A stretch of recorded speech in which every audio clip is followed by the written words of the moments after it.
Yes yes, आता सुरू होईल.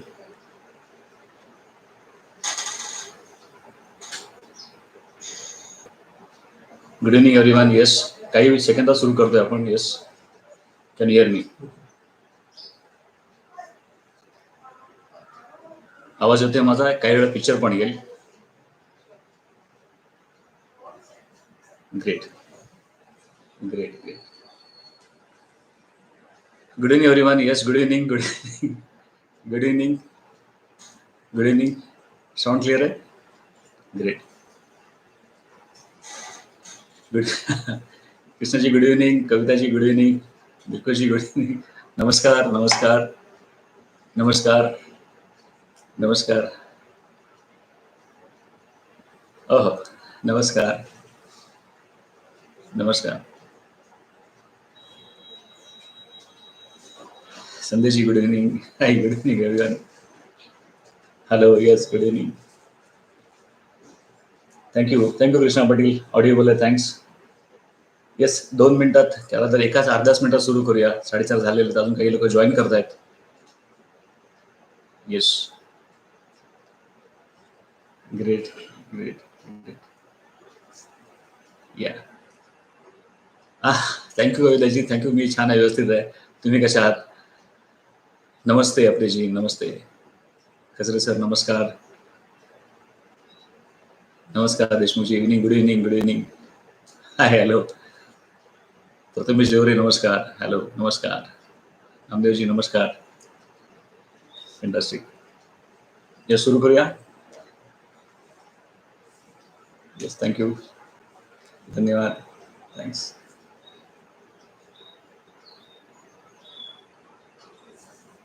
येस, नमस्कार. येस, नमस्कार. नमस्कार. येस, नमस्कार. हा, येस, काही नाही येतात अजून, पण आपण सुरू करायला हरकत नाही. ओके, ठीक आहे.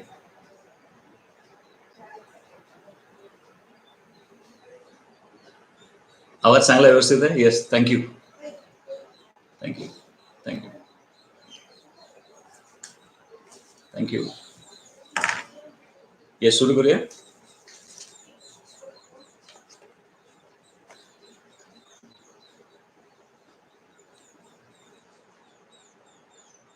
नमस्कार गोडसेजी मॅडम. नमस्कार गोडसे मॅडम. येस, नमस्कार. अरे दिवाकर साहेब नमस्कार. धन्यवाद धन्यवाद. भीमरावजी नमस्कार. भीमराव खोत नमस्कार. ग्रेट ग्रेट, क्या बात. थँक्यू. रश्मिकेता मॅडम नमस्कार. शिवांगी नमस्कार. येस, राजेंद्रजी नमस्कार. नरेंद्र मुसारजी हाय, नमस्कार. ॲपलिओ, वी मस्ट स्टार्ट नाउ.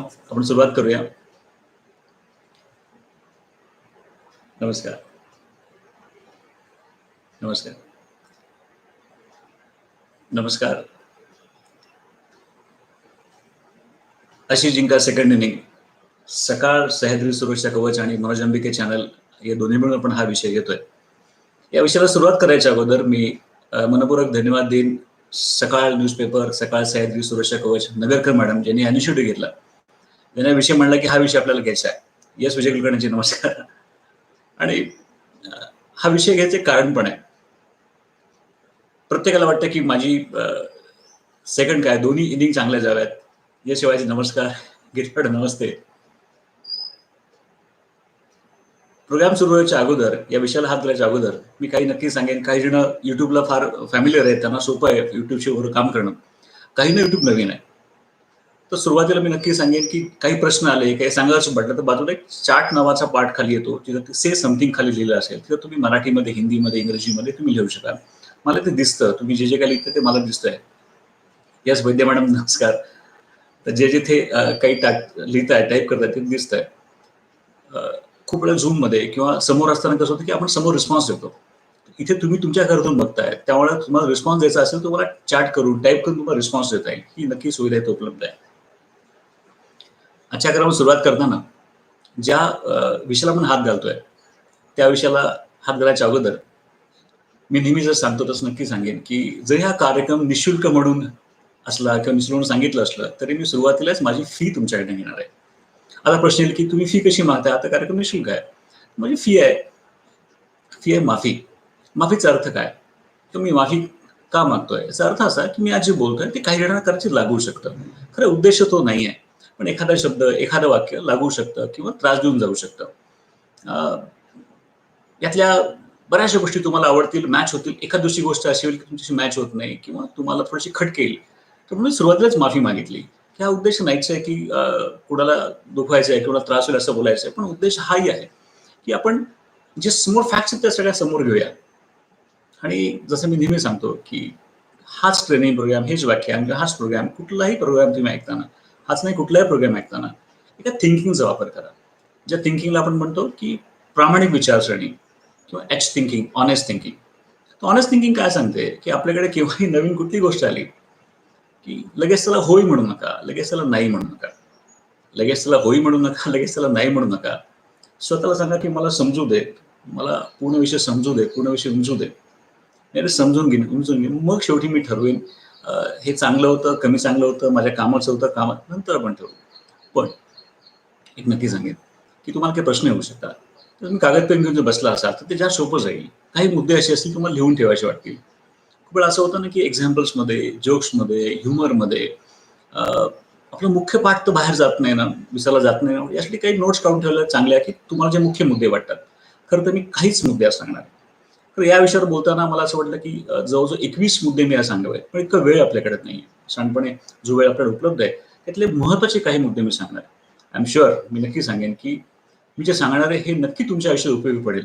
अर्थात जसं मी सांगितलं, की अ, एखादा मुद्दा खटकू शकेल. पण एचमध्ये घ्या, ऑनेस्टमध्ये घ्या. नमस्कार, नमस्कार. बरेच लोकं जॉइन होत आहेत, जॉइन झालेत. मला वाटतं मी सुरू करतोय, कंटिन्यू करतोय. जे पहिल्यांदा हा चॅनल बघतायत, मनोरंजन चॅनल बघतायत, त्यांना मी नक्की सांगेन, की हा व्हिडिओ नंतर पण असताना नंतर पण तुम्ही बघू शकाल. याबरोबर बरेचसे इथे ट्रेनिंग किंवा व्हिडिओ अपलोड्स आहेत, ते बघू शकाल.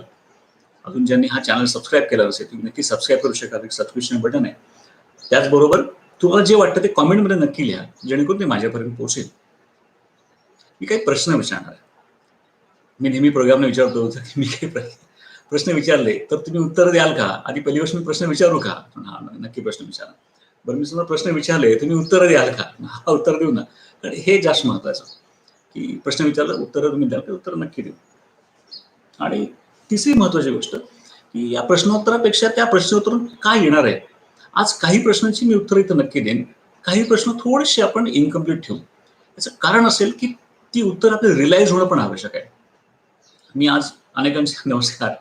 अनेकांचे प्रश्न आले किंवा नगर मॅडमला मेसेज पण आले, की त्यांची पुस्तकं कुठे मिळतील सांगा. आपण त्या विषयावर पण बोलू, नक्की बोलू. आज जो पहिला आपण मुद्दा घेणार आहोत, की जो आपला विषय आहे आजचा, अशी जिंका सेकंड इनिंग. खरं तर सेकंड काय? कुठली इनिंग? फर्स्ट इनिंग असेल, सेकंड इनिंग असेल, कोणाला जिंकायलाच आवडेल. या जगात असं कोणीच नाही ज्याला जिंकायला आवडत नाही. प्रत्येकाला जिंकायला आवडतं. मग तुम्ही कुठल्याही क्षेत्रात असा. तुम्ही सर्व्हिस करताय, जॉब करताय, तुम्ही निवृत्त आहात, तुम्ही स्टुडंट आहात. आणि माझं एक प्रामाणिक मत आहे, की सेकंड इनिंगची तयारी ही सेकंड इनिंग झाल्यावर केली चांगलीच आहे. पण खरं तर त्याची तयारी वय वर्ष 25, 30, 35, 40 लाच व्हायला पाहिजे. जेणेकरून आपल्याला व्हिजन ठेवून म्हणजे दूरदृष्टी ठेवून काम करता येतं, की वय वर्ष 50-55 नंतर माझं जीवन कसं असेल, 60 नंतर माझं जीवन कसं असेल, 70 नंतर जीवन कसं असेल. त्याच्याला 2 भाग आहेत. एक शारीरिक आणि एक मानसिक किंवा सोशल म्हणून. खूप गोष्टी आपल्या हातात नसतात. अनेक जसं-जसं आपण उतावळ्याकडे जातो, की अनेक व्याधी येतात, अनेक गोष्टी येऊ शकतात. काहींना काही अजून काही समस्या येतात. पण या समस्या असतानाही ह्या समस्या असतानाही आपण आपलं जीवन कसं एन्जॉय करायचं किंवा कसं जिंकायचं, कसे मजेत राहायचं, या विषयावर आपण आज बोलतोय. एक सुरुवातीला मी एक छोटा प्रश्न विचारतो, की मला सांगा, की मी सगळ्यांना प्रश्न विचारतो. खूप जण आहेत जवळ आता 300 350चे लोकं पुढे वर गेले. तर सगळ्यांना साधा प्रश्न आहे, की सगळे सिनेमा बघतात का? हा जर प्रश्न विचारला. येस थोडकरजी नमस्कार. खूप वेळा सगळ्यांना नमस्कार म्हणता येत नाही. सगळ्यांना होलसेलमध्ये एकदा नमस्कार, हाय म्हणून मी म्हणतोय. तर प्रश्न सिनेमा आपण बघतो का? हां, आम्ही सिनेमा बघतो. मला वाटतं भारतामध्ये सिनेमा बघितला नाही असं कोणीच सापडत नाही. सगळ्यांनी सिनेमा बघितले असतात. आता माझा साधा पुढचा प्रश्न असा आहे, की समजा मी तुम्हाला सांगितलं, की तुम्ही सिनेमा बघितला छान चांगली गोष्ट आहे. तर कुठले सिनेमे तुम्हाला आवडतात? मग लोक म्हणतील आम्हाला काही म्हणतात की आम्हाला थोडे थ्रिलर आवडतील, काही सस्पेन्स आवडतील, काही रोमॅन्टिक आवडतील, काही म्हणतील कॉमेडी आवडतील. असे अनेक जण येतात, अनेकांची अनेक उत्तर येतात. आणि त्याच्यामध्ये काही वेळा आम्ही घरी जाऊन बघतो, थिएटरमध्ये बघतो, घरी बघतो. माझा प्रश्न फार स्पेसिफिक आहे की तुम्हाला कुठले सिनेमे आवडतात. तर 2 प्रकारचे सिनेमे मी सांगितले, की एक सिनेमा असा आहे की ज्याचा जो शेवट आहे तो गोड आहे. शेवट गोड आहे असा एक सिनेमा, आणि एक असा एक सिनेमा ज्याचा शेवट कडू आहे किंवा शेवट कडवट आहे असा सिनेमा.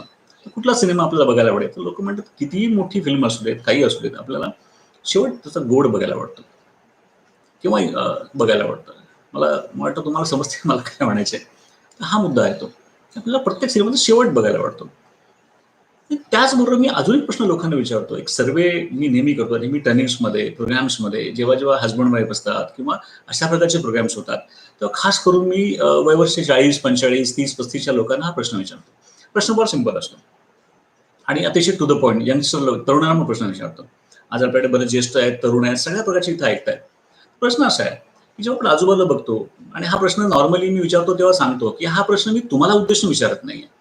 जरी तुम्हाला हा प्रश्न विचारला तर तुम्ही स्वतःचं घर सोडून याचं उत्तर द्या. आजूबाजूची 4 घरं बघा आणि ती घरं बघून उत्तर द्या. तुम्हाला काय दिसतं? प्रश्न असा आहे की तुम्ही जेव्हा आजूबाजूच्या घरात बघता तेव्हा घरामध्ये तुम्हाला कोण दिसतं? पूर्ण फॅमिली दिसते. तरुण आहेत, लहान मुलं आहेत, ज्येष्ठ आहेत. तर माझा प्रश्न असा आहे की हा नॉर्मली विचारतो की आपल्या घरात जेव्हा ज्येष्ठ लोक आहेत, थोडीशी ज्यांचं वय 50, 55, 60च्या पुढे आहे, अशा लोकांना तुम्ही जेव्हा बघता, माझा प्रश्न येतो की तुम्हाला काय दिसतं त्याच्यामध्ये? ह्या ज्येष्ठांना तुम्ही जेव्हा बघता तेव्हा तुम्हाला प्रश्न आहे की ही ज्येष्ठ लोक तुम्हाला काय वाटतात? प्रश्न स्पेसिफिक विचारतो. तुम्हाला ही ज्येष्ठ लोक ही सपोर्ट वाटतात का कटकट वाटतात? सगळ्यांचा प्रश्न आहे, सगळ्यांचा प्रश्न आहे. कटकट वाटतात का सपोर्ट वाटतात? हा सर्वे येतो तेव्हा गमतीदार उत्तर येतात. मी जेव्हा हा सर्वे केला, अनेकांना प्रश्न विचारला, अनेक प्रोग्राममध्ये प्रश्न विचारला, छोटे लाजतात कसं काय म्हणून. जेव्हा रिअली वाटतं तुम्ही खरं सांगा. तर ज्येष्ठांपासून सगळे उत्तर देतात की साधारणपणे माझा अनुभव असा की हा जेव्हा प्रश्न येतो वैशाली म्हणतात सपोर्ट वाटतात, ग्रेट थिंग. आणि 70% ते 80% लोक म्हणतात की आम्हाला कटकट वाटतात, आणि 20-25%, 30% लोक म्हणतात की आम्हाला सपोर्ट वाटतात. हा नॉर्मल सर्वे येतो. मी तुमच्या घराशी बोलत नाही, जनरल सर्वे सांगतो. प्रश्न येतो की मग त्याचा पुढचा प्रश्न येतो. सांडपणे कधी 10%, कधी 15%, 20% लोक, 25% म्हणतात की सपोर्ट वाटतात, बाकी सगळे कटकट किंवा शांत बसतात, काही बोलत नाही. काही हुशार लोक असतात ते बोलत नाही. प्रश्न येतो की जर हा प्रश्न तुम्हाला विचारला, आणि प्रश्न फार स्पेसिफिक आहे, हा प्रश्न विचारला की ठीक आहे, मान्य आहे की सपोर्ट कटकट हा सगळ्या नंतरचा मुद्दा. एक साधा प्रश्न विचारला तुम्हाला की जर आज तुमचं जे काही वय आहे 30, 35, 40, 50, 55, 60, 65, 70 जे काय, प्रश्न विचारतो, खास करून तरुणांना प्रश्न विचारतो की स्मिता मॅडम म्हणतात सपोर्ट ग्रेट. तर मी प्रश्न विचारतो की आजचा तुमचा स्वभाव बघता, आणि be honest with your self, स्वतः प्रामाणिकपणे आपण बोलू. बोथ निकिता मॅडम म्हणतात बोथ, कटकट वाटतात आणि सपोर्ट वाटतात. काही लोक प्रामाणिकपणे उत्तर देतात आणि काही लोक शांत बसतात, तेव्हा गंमत वाटते की त्यांना नक्की काय म्हणायचंय. तर आजचा स्वभाव बघता, मी तरुणांना खास करून प्रश्न विचारतो की तुमचा आजचा स्वभाव बघता, तुमची आजची काम करायची पद्धत बघता, एक 10 वर्षांनी, 20 वर्षांनी, 25 वर्षांनी आजचा माझा स्वभाव बघता की माझ्या पुढच्या पिढीला, माझ्या मुलांना, माझ्या सुनांना, माझ्या नातवंडांना मी सपोर्ट वाटेन का कटकट वाटेन? ते एका सुरात पटकन लोक जबाब उत्तर देतात की कटकट. खास करून 35, 40, 45 लोक म्हणतात कटकट वाटून. मग मी प्रश्न विचारतो की जर आपली आपली जीवनशैली बघितली, आपलं जीवन बघितलं, तर प्रत्येकाला काय वाटतं की माझ्या लाईफमध्ये मी स्वतः आय एम अ हिरो, प्रत्येकाला मी हिरो आहे, बाकी बाकी रोल करतात, मी हिरो आहे. आणि जर मी हिरो असेल तर माझा हा सिनेमा आहे, माझ्या सिनेमाचा उत्तरार्ध हा कसा व्हायला पाहिजे? माझ्या सिनेमाचा उत्तरार्ध हा गोड पाहिजे का कडू पाहिजे? एखादी फिल्म आपण परत परत केव्हा बघतो? जेव्हा त्या सिनेमाचा उत्तरार्ध हा हिट केव्हा वाटतो की जेव्हा शेवट गोड आहे, उत्तरार्ध गोड आहे, चांगला आहे, तेव्हा छान वाटतो. एखादा सिनेमा बघतो, खूप चांगली ऍक्टिंग केली असते, त्यांना ऍक्टरचा अगदी अवॉर्ड मिळाला, अगदी ऑस्कर अवॉर्ड मिळाले, तरी आपण काय म्हणतो सिनेमा चांगला आहे, पण शेवट जरा चटका लावून गेला, शेवट नको, उत्तरार्ध नको, शेवट नको बघू. शेवट गोड व्हायला पाहिजे. तसंच आपल्या जीवनाचं म्हणे की माझ्या सिनेमाचा उत्तरार्ध फार महत्वाचा आहे. जीवनभर मी किती स्ट्रगल केले, किती कष्ट केले, नक्की महत्व आहे, की मी काय माझ्या भावाची लग्न केली, बहिणीची लग्न केली, मुलांची लग्न केली, मी घर बांधलं, मी व्यवसाय मोठा केला. आधी फार छोटं होतं घर, मोठं केलं. खूप छान आम्ही डेव्हलप केलं सगळं. हे मान्य स्ट्रगल केलं मान्य आहे. पण शेवट माझा उत्तरार्ध कसा गेला यावरून ठरतं, की माझी फिल्म हिट आहे का सुपर हिट आहे. जर माझी फिल्म सुपर हिट करायची असेल, तर माझा उत्तरार्ध हा छान व्हायला पाहिजे, उत्तरार्ध मजेत जायला पाहिजे, उत्तरार्ध मी जिंकला पाहिजे. तर माझी फिल्म बाकीच्यांना बघावीशी वाटेल. जर उत्तरार्ध जर थोडा जर कमी गोड असेल किंवा तर मात्र गडबड होईल. तर कुणाला आपला सिनेमा बघावासं वाटणार नाही. तर आजचा ॲक्शन प्लॅन काय? की काही झालं तरी मला हॅपी एंडिंगसाठी काय करावे? येस, नेक्स्ट आपण त्या विषयाकडे येऊ. सी आज त्या विषयावर आपण बोलणार आहोत. काय व्हायला पाहिजे? काय केल्यामुळे माझा उत्तरार्ध छान जाईल, मजेत जाईल, गोड होईल आणि बाकीच्यांना काय वाटू हा नंतरचा भाग. मी माझा उत्तरार्ध कसा एन्जॉय करेल. एक तर मी तुम्हाला आधी सुरुवातीला सांगतो. जी एस सुषमा मॅडम म्हणतात, की गोड व्हायला पाहिजे, नक्की गोड व्हायला पाहिजे. आणि एक नक्की सांगतो, की या जगात असं कोणी नाही ज्याला प्रॉब्लेम नाही. सगळ्यांना प्रॉब्लेम आहे. कुठलाही माणूस म्हणून उभा करा. समस्या नाहीत असा एकही माणूस सापडत नाही. ज्याच्या आयुष्यात प्रॉब्लेम नाही असा एकही माणूस सापडत. सगळ्यांना समस्या, सगळ्यांना प्रॉब्लेम्स आहेत. काही जण मात्र काय एन्जॉय करतात. काही जण मात्र लाईफ काय एन्जॉय करतात. काहींना असं वाटतं नको. मला अशी अनेक लोकं माहिती आहेत, की जी खूप जगली 90, 100, 98. त्यावेळी त्यांचं काय मत होतं, तर त्यांचं मत काही जण म्हणतात, की "अरे मस्त, I am enjoying my life." तर काही म्हणतात, "कशाला एवढं आयुष्य दिलंय?" कशा मी सुद्धा पाहिलं उदाहरणं, एवढं आयुष्य कशाला, नकोय मला आयुष्य. काय व्हायला पाहिजे? काय व्हायला पाहिजे? जे काही आयुष्य आहे, माहीत नाही कोणाविषयी आपण कधीच सांगू शकत नाही. सुरुवात आणि शेवट, जन्म आणि मृत्यू हा डिफाईन नाहीये. पण मधलं आयुष्य मात्र मी डिफाईन करू शकतो. नक्की डिफाईन करू शकतो. आणि ते कसं करायचं? जर तुम्हाला तुमचा उत्तरार्ध हिट करायचा असेल, सुपर हिट करायचं असेल, आपली फिल्म सुपर हिट करायची असेल, तर काय ॲक्शन प्लॅन्स आपण तिकडे बघू. 2 गोष्टी मी बोलणार आहे. यामध्ये काही काय मला कायम प्रश्न विचारला जातो, की मी ट्रेनिंग प्रोग्राम अटेंड करायचे. मी जेव्हा खूप कॉर्पोरेट्समध्ये ट्रेनिंग घेतो किंवा बाकी ठिकाणी ट्रेनिंग घेतो, तेव्हा लोकं विचारतात, की ट्रेनिंगमध्ये काय घडलं पाहिजे? तर 2 गोष्टी ट्रेनिंग प्रोग्राममध्ये घडतात. कुठलंही ट्रेनिंग, कुठलंही प्रशिक्षण घेतलं, तुम्ही पुस्तक वाचलं, काही तुम्ही केलं, तर 2 गोष्टी घडणं अपेक्षित आहे. एक, त्याच्यात माझं अंडरस्टँडिंग शेप होतं. म्हणजे हे का करायचं, का नाही करायचं हे समजतं. अंडरस्टँडिंगला म्हणतो समजतं.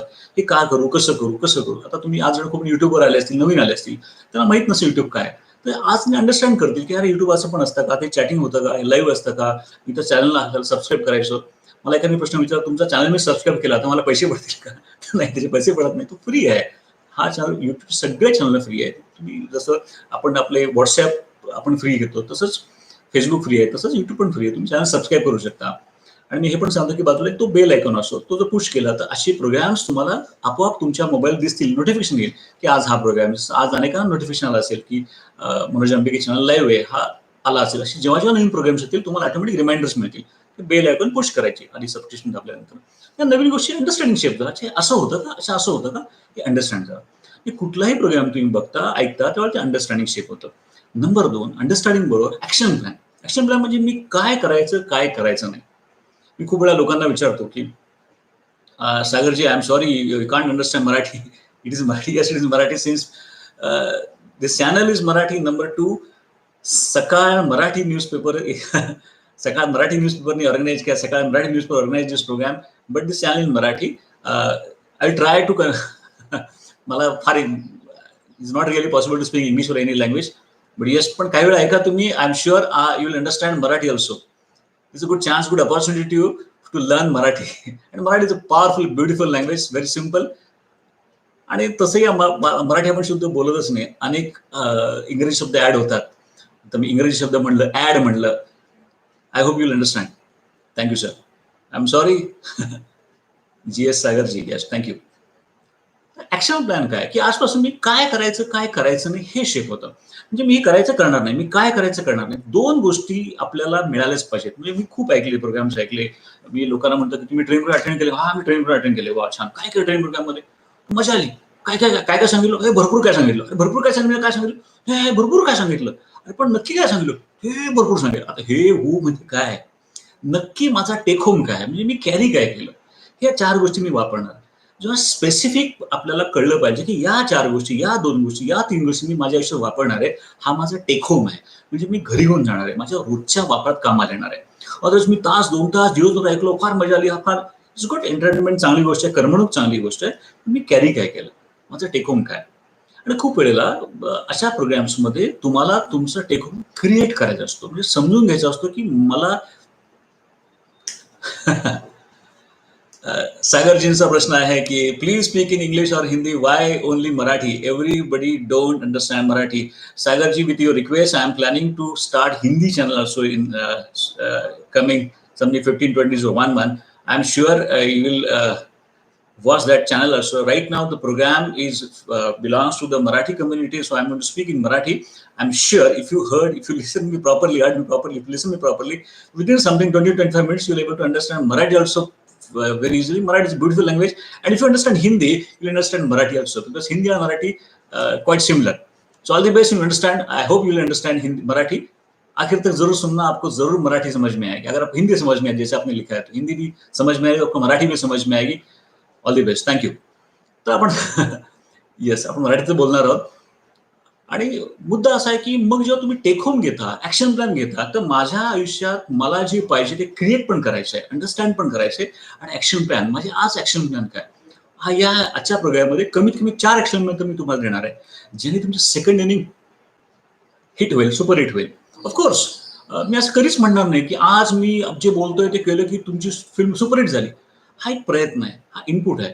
आणि नक्की नक्की ज्या वेळेला हा हे इनपुट काम करतात, सुरू कराल, मी अशी अनेकाच उदाहरणं सांगेन की ज्यांनी त्यांची सेकंड इनिंग कशी सुपरहिट केली आहे, हिट केली. आणि ती सगळी साधी माणसं आहेत, तुमच्या माझ्यासारखी माणसं आहेत. अनेक एक्झाम्पल्स मी देईन, अनेक अशी लोक आहेत की त्यांचे एक्झाम्पल्स मी देईन, त्यांचे ऍड्रेसेस पण मी देऊ शकेन, त्यांचे युट्यूब चॅनलचे ऍड्रेस पण देऊ शकेन. अशा अनेक लोकांविषयी आज बोलेन. तर फर्स्ट पार्ट काय? फर्स्ट पार्ट सांगितले, आपला सिनेमा सुपरहिट करायचं काय केलं पाहिजे. नंबर 1. नंबर 2, जर आपल्याला आपला सिनेमा सुपरहिट करायचा आहे, तर काय केलं पाहिजे. तर पहिली मी रिक्वायरमेंट सांगणार. फर्स्ट रिक्वायरमेंट काय असेल? फर्स्ट रिक्वायरमेंट आहे की जर आपला सिनेमा सुपरहिट करायचा असेल, जर आपली सेकंड इनिंग जिंकायचं असेल, तर आपल्याला काय पाहिजे. साधी बेसिक रिक्वायरमेंट काय. सी, जर तुम्हाला कायम आनंदी राहता आलं, कायम हॅपी राहता आलं, कायम आनंदी, कायम हॅपी राहता आलं, तर नक्की समजा तुम्ही जिंकलात, तुम्ही जिंकलात.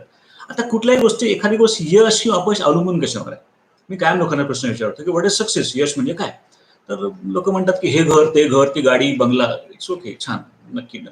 पण एका लिमिट नंतर लोक सांगतात की हे सगळं झाल्यानंतर मला सॅटिस्फॅक्शन किती मिळालं, मला समाधान किती मिळालं, मला शांती किती मिळाली, आणि सगळ्यात महत्वाचं, मी जिथं आहे तिथं रिअली मी खुश आहे का, मी आनंदी आहे का, मी हॅपी आहे का. Happiness is a only scale. तुम्ही किती हॅपी आहात हे स्केल आहे. मग तुम्ही कुठं राहता, कसं राहता, तुम्ही अमेरिकेत राहता का, पुण्यात राहता का, मुंबईत राहता का, एखाद्या गावात राहता, त्याला काही महत्व नाही. It is all happiness. आणि हॅपीनेस केव्हा येतो, जेव्हा तुमच्यासमोर जे काही आहे, जे काही समोर आहे, ते तुम्ही छान मजेत घालवता. त्याला आपण म्हणतो की तुम्ही तुमची सेकंड इनिंग किंवा जी इनिंग आहे ती एन्जॉय करताय, मजेत घालवताय. येस, रवींद्रजी एन्जॉईंग म्हणतायत. थँक्यू. तर हा कसा एन्जॉय करायचा, तर एन्जॉय करायचं एक छोटंसं स्केल आहे. हे स्केल जर तुमच्याकडे आलं, स्केल म्हणजे मोजमापाची पट्टी. आता एका माणूस आनंदी आहे, हॅपी आहे का नाही, कसं समजतं. तर 2 गोष्टींनी समजतं. एक, त्याच्या चेहऱ्यावर काय आहे, आणि त्याच्या आतमध्ये काय. जर तुम्ही आनंदी असाल, जर तुम्ही हॅपी असाल, जर तुम्ही मजेत आहात, जर तुम्ही एन्जॉय करताय, तर तुमचा चेहरा प्रसन्न असेल. आणि जर तुम्ही आनंदी नसाल, हॅपी नसाल, तर चेहऱ्यावर प्रसन्न नसेल, तर काय असेल. मी कायम बघतो, काही जण खरं सगळं चांगलं असतं, व्यवस्थित, सगळं व्यवस्थित असतं, पण तो स्वभावच असा असतो ना की कधी बघा, त्यांना बघून कायम असे चेहरा असा असतो की त्यांना बघून वाटतं आत्ता जाऊन आले, त्यांना बघून वाटतं आत्ता जाऊन आले. कुठं जाऊन आले. कुठे जाऊन आले, तर त्यांना बघून आवडतं आत्ता जाऊन आले. कुठे जाऊन आले, जेजुरीला जाऊन आले. हा अतिशय आवडता कन्सेप्ट, समजून घ्या. मी खूप महत्वाचा कन्सेप्ट सांगतोय. त्यांना म्हणून आत्ता जेजुरीला जाऊन आले. जेजुरीला का. तर पुण्याजवळ पुण्याजवळ एक जागा आहे, म्हणजे टुवर्ड्स फलटण रोडला जातो ना, सासवडच्या अलीकडे, तिथे एक जागा, जेजुरी नावाचं छोटंसं गाव आहे. हे जेजुरी ना आपल्या महाराष्ट्रात फार फेमस झालं एका सिरियलमुळे, कारण तिथं मंदिर आहे, खंडोबाचं मंदिर आहे. कधी गेलाय का खंडोबा मंदिर माहित नाही, कोरोना गेले की नाही माहित नाही. तर मंदिरात तुम्ही जाल, तर ते छोट्याशा टेकडी डोंगरावरती मंदिर आहे. तिथं जाल, तर तिथे गेल्यानंतर वर तो कोणी पुजारी आहे किंवा गुरुवा, तिथलं जे कोणी आहे, तिथं हळदीची 4 बोट असतात, ती तुमच्या कपाळाला लावतात. त्याला कपाळाला लावतात. त्याला काय म्हणतात, तर त्याला भंडारा म्हणतात. त्याला भंडारा म्हणतात. आता नागपूर साईडला आमच्या आता लोणारे मॅडम होत्या, इथे त्यांना पाहिलं, मॅडम नमस्कार, तुम्ही ऐकताय नमस्कार. तर तिकडे भंडारा किंवा त्याबद्दल भंडारा म्हणजे जेवण. प्रत्येकाने शब्दाचे अर्थ बदलतात. मराठी भाषा खूप छान आहे. सो मगाशी होते त्यांना मी सांगेन की सागरजी एन्जॉय मराठी. मराठी भाषा खूप छान आहे. तर भंडारा तिकडे जेवण असतं आणि इकडे भंडारा म्हणजे कपाळाला हळदीची 4 बोटं. तर मी कायम सांगतो, काही जणांना बघून वाटतं की त्यांच्या कपाळाला कायम भंडारा असतो. कायम भंडारा असतो. म्हणजे तो देवाचा भंडारा नाही, खंडोबाचा भंडारा नाही किंवा तो जेवतात तो भंडारा नाही. ह्यांच्या कपाळाला कायम आठ्यांचा भंडारा, कायम आठ्यांचा भंडारा असतो. कधी बघावं भंडारा आहेच. काय झालं? जेवला का? जेवलो की. कसं काय चाललंय? बरं चाललंय. अरे कायम भंडारा. कधी बघावं ते भंडारा आहेच. काही बघितलं असं काय चाललंय? कायम, कायम, कायम. जर तुम्हाला कायम मजेत राहायचं असेल, कायम एन्जॉय करायचं असेल, तर काय नसलं पाहिजे, तर कपाळाला भंडारा नसला पाहिजे. एक simple action plan, smile, that's it. किती सिंपल ॲक्शन प्लॅन, स्माईल. काही लोकांना मी म्हणतो, "अरे तुम्हाला हसलं पाहिजे, स्माईल आणलं पाहिजे." काही लोक म्हणतात, "आम्ही खूप प्रयत्न करतो, चेहऱ्यावर हसूच येत नाही." त्यांचा प्रॉब्लेम असतो, हसूच येत नाही. काही जण असतात ना, की सकाळी-सकाळी कपड्याला इस्त्री करतात. तर कपड्याला इस्त्री करतात, चेहरा पण इस्त्री करतात. चेहऱ्यावर एक एक्सप्रेशन नाही, कायम गंभीर, एक सीरियस चेहरा. त्यांना बघून वाटतं कुठून नक्की जाऊन आले. कायम चेहरा. तर पहिलं ॲक्शन प्लॅन काय? काही झालं तर भंडारा लावू नका.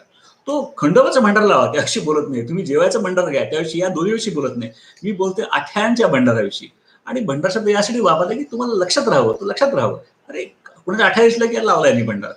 काही जणांना निमित्तच लागतं. काय झालं की पटकन भंडारा, पटकन भंडारा. लगेच कपड्यावर आठा. आणि ज्यावेळेला आपल्या कपाळावर चित्रपट म्हणतात, काय चेहऱ्यावर 12 वाजलेले.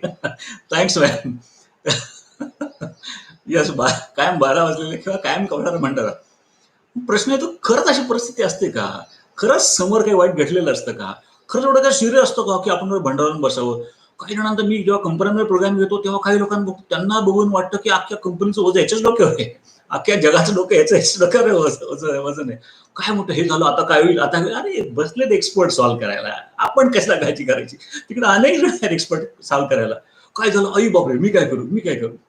सी एक गोष्ट कायम आपण लक्षात ठेवली पाहिजे. समस्या असणारच, प्रॉब्लेम असणारच. ठीक आहे. वाईट घडलं, दुःख झालं, प्रॉब्लेम आला. काही वेळापुरतं वाईट वाटणार. त्यावेळी एक भंडारा आला, ठीक आहे. नॉर्मल आहे, माणूस आहे, तुम्ही, मी माणूस आहे. माझं व्यक्तिगत मत असं आहे, की या जगात असं कुणी नाही ज्याला दुःख होत नाही. सगळ्यांना दुःख होतं, सगळ्यांना त्रास होतो, शारीरिक, मानसिक होतात, नॅचरल आहे. पण त्यातनं परत बाहेर पडून परत मला भंडारापासून परत स्माईल आणता आलं पाहिजे. काही लोकं स्माईल आणतच नाहीत, हसतच नाहीत. फर्स्ट ॲक्शन प्लॅन काय, की काही होऊ दे, माझ्या चेहऱ्यावर भंडारा असता कामा नये. माझ्या चेहऱ्यावर कायम स्माईल पाहिजे. आणि जेव्हा स्माईल हा विषय येतो, तेव्हा जो प्रश्न येतो, की चेहऱ्यावर स्माईल कसं आणायचं? एक तर मी सांगेन, की तुम्ही कधी टीव्हीवरचे शोज बघा. ते टीव्हीवरचे शोज बघताना ते रिएलिटी शो असतात ना, त्या रिएलिटी शोच्या जजेसला बघून तुम्हाला नक्की एक तुमचं मत तयार, ऐकलं की मत तयार होतं. का म्हणता हा ना खडूस आहे. पण चेहरा काय मॅडम म्हणलं असे 12 वाजलेले किंवा कायम भंडारा.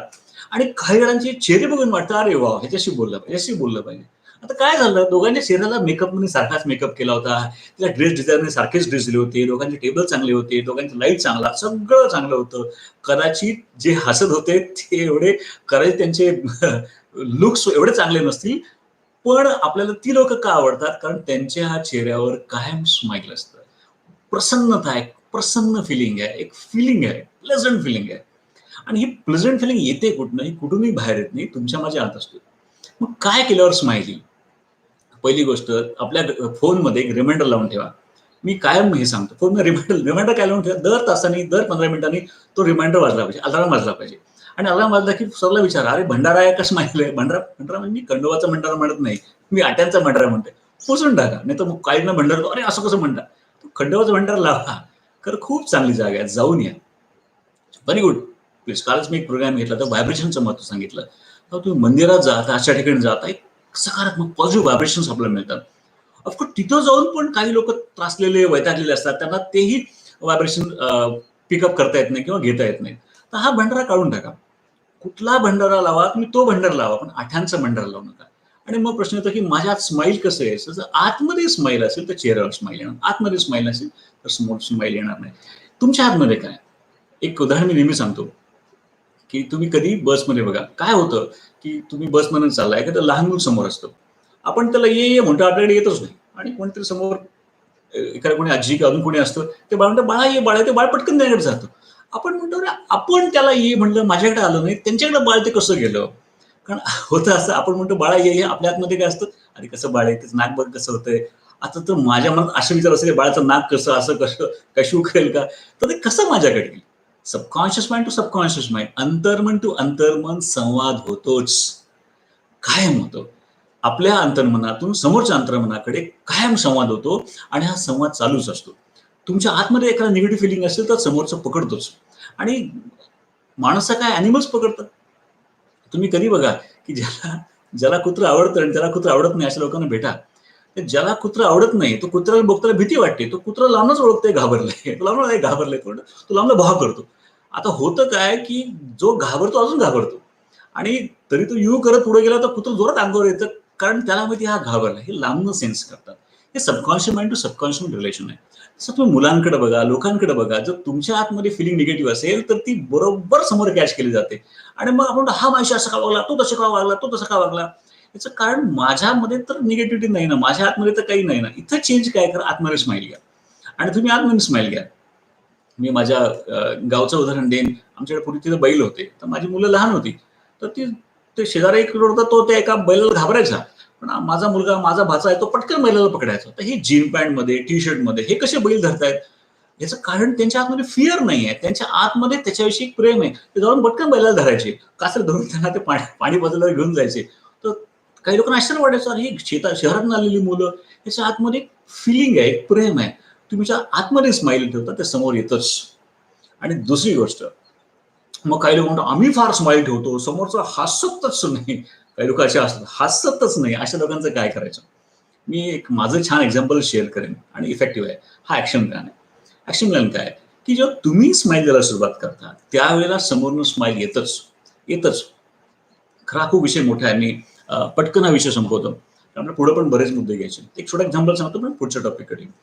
होतं कसं, की मी माझं एक्झाम्पल सांगतो. अनेक वर्षापूर्वी मी ज्या भागात राहतो, त्या भागाचं उदाहरण आहे. मी सहकारनगर पुण्यातल्या भागात राहतो. तर तिथे एक भाजीवाला यायचा. तो आमच्या घरी यायचा. लहानपणी मला वाटतं 10-12 वर्ष झालीच या गोष्टीला.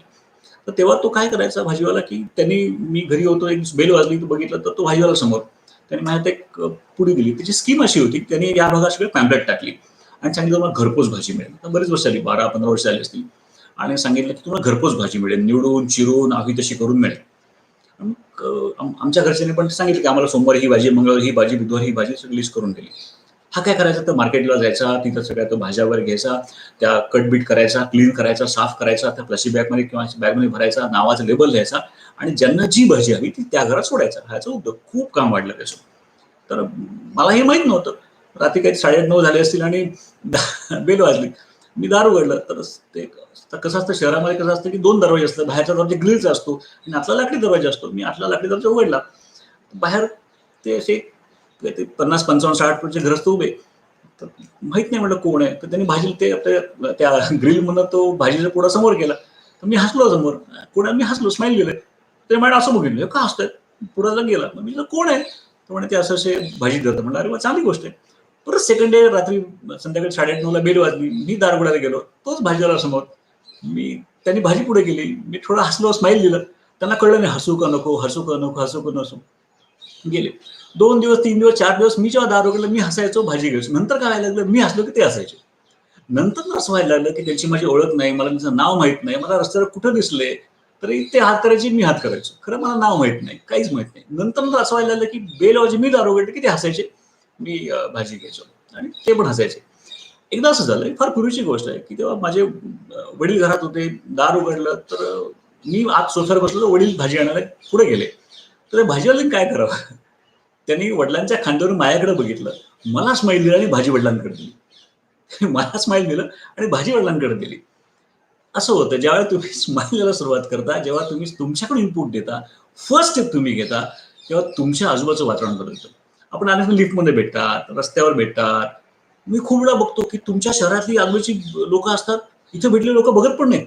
कुठे दिल्लीला, कुठे एका प्रोग्राममध्ये, कुठे कॉन्फरन्स भेटली, "अरे, तुम्ही आमच्या इथं राहता ना? तुम्ही इथे दिसला, मला पुण्यात दिसला होता, इथे दिसला." अरे, तिथं कधीच बोलला नाही, तिथे कधीच स्माईल दिला नाही. तिथे ओळख देतात. तर फर्स्ट ॲक्शन प्लॅन फार सिंपल आहे. फार सिंपल, पॉवरफुल ॲक्शन प्लॅन आहे. पहिला ॲक्शन प्लॅन, की तुम्हाला जेव्हा-जेव्हा तुमच्यासमोर कोणी दिसतील, तुमच्याकडे स्माईल द्या. पण यूज कॉमन सेन्स. कुठं स्माईल द्यायचं, कुठं द्यायचं नाही, याला काही नियम आहेत.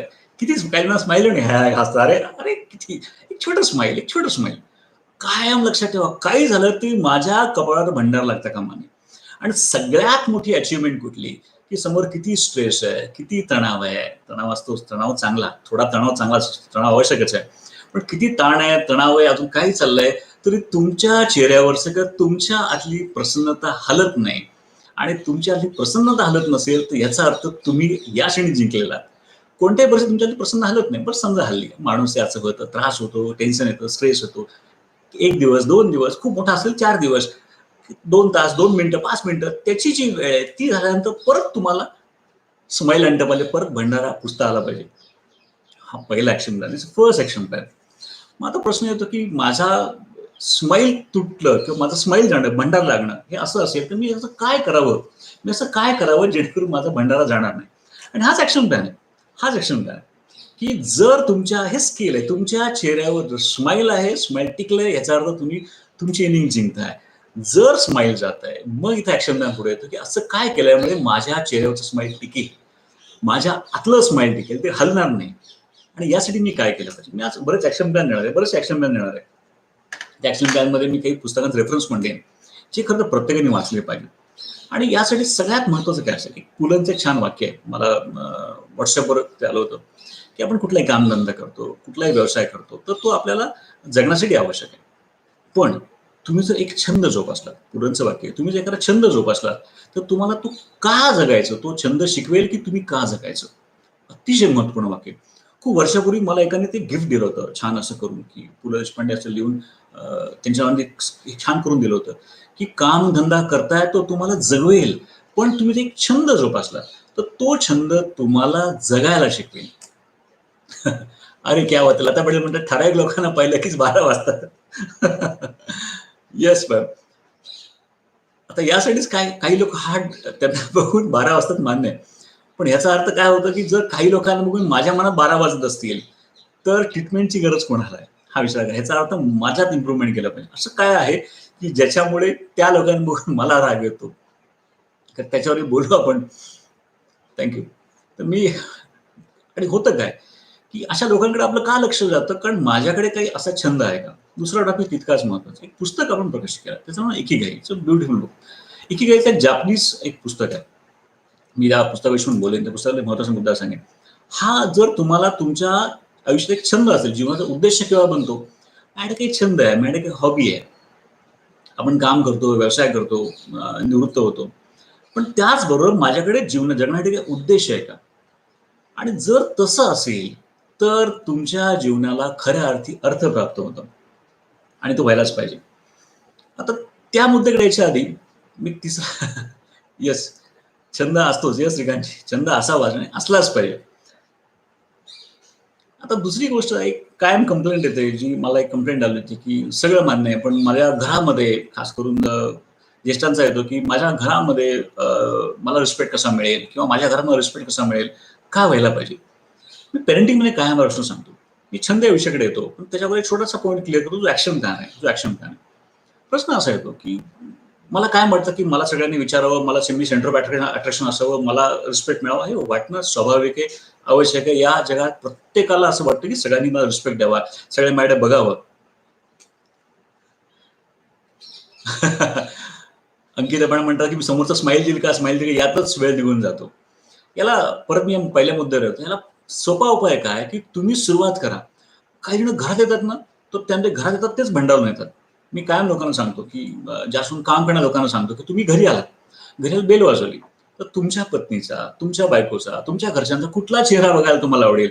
हसलेला चेहरा बघायला आवडेल का भंडारवाला चेहरा आवडेल? तुम्हाला हसलेला चेहरा बघायला आवडेल का चेहऱ्यावर 12 वाजलेले असा बायको चेहरा बघायला आवडेल? पण नाही, आम्ही घरी आलो, की आमच्या घरच्यांचा आम्हाला हसलेला चेहरा बघायला आवडेल.